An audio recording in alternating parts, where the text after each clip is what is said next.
டிஎன்பிசியில சுமார் 13 லட்சம் பேர் இன்றைக்கு தேர்வு எழுதியிருக்கிறாங்க.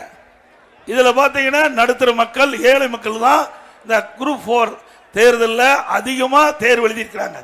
இந்த தேர்வில் முறைகேடு நடப்பதாக பரவலான தகவல். அதோட இந்த தேர்வில் எழுதுகின்றவர்கள் அந்த வினாத்தாளில் சிலபஸ், அந்த சிலபஸ் அந்த கேள்வி கேட்கல, அதுக்கு அப்பாற்பட்டு அந்த டிஎன்பிசி தேர்வு கேள்வி வந்திருக்குது.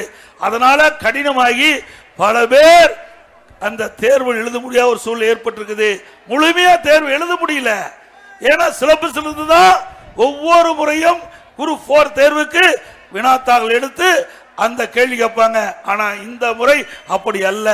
அதோடு தேர்வு முடிந்த பிறகு அந்த எழுதின தேர்வு தாள்கள் அதை முறையாக சீலிட்டு கொண்டு போகல, அதுல குளறுபடி.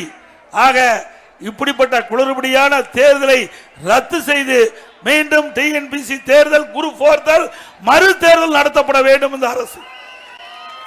அப்படி நடத்தாமல் இதையே வைத்துக் கொண்டு நீங்கள் தேர்ச்சி பெற்றவர்கள் அறிவித்தால் அதிமுக அரசு வந்த பிறகு அது ரத்து செய்யப்படும் என்பதை இந்த நேரத்தில் தெரிவிச்சுக்கிறேன்.